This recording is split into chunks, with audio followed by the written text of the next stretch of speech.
Hi everyone, I'm Dat, and this is the TBT Tech package.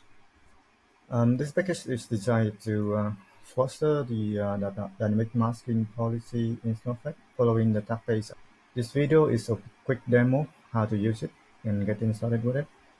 So firstly, let's install the package. Here's my package. So my project has a very simple Java shop dataset. Put the package into your package YAML and run dpt-dev. So it's gonna install the package. Then jump into getting started page here. So that it's containing a 6 extensions. First one, configure the namespace. So we're gonna decide to store the tag object as well as the masking policy definition into which schema in which database. So we're going to use the database and schema variable in the DB project YAML. So I want to config give the tag as database name and the command is schema name here. Next one is to decide how many DB tag you want to convert into Snowflake Object tag. By default, it's going to allow every DBT tag to be created in Snowflake. Step 3, we need to create masking policy definition. So in my project, I have a customer in the first name column. I have a separate tag BI name and ABC. In the other tables, I have a BI amount assigned to amount column. So I want to create the masking policy for BI tag.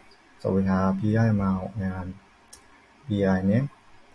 So in the macro folder, I created two masking policy function definition for BI amount and one for BI name.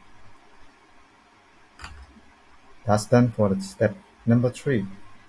Step number 4, we need to create the tag object and the masking policy function in Snowflake. So we're going to run two commands, create tag, and we're going to run create masking policy. So let's try to run it. Create a tag.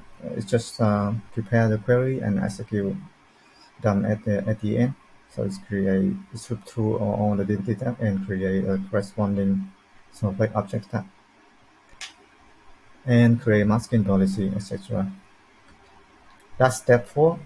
Step 5, apply tag to column. Here we try to manage in the model hook.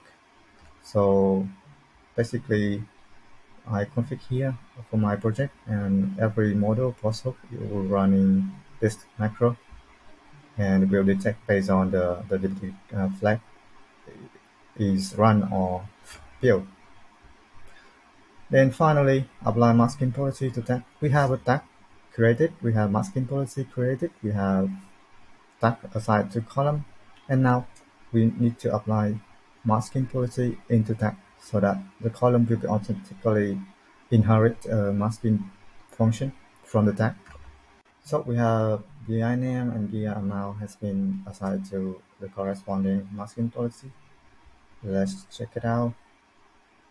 In the data menu, you can see that first name ABC and first name BI name object tagging has been created assigned to customer first name column. In the other tables, we have BI amount created. And let's check the masking policy. Use the BAI row first. You can see that the data is showing. And if I use the row non-BII, then the data has been masked correctly. That's it. Thank you very much for watching. I'll see you later.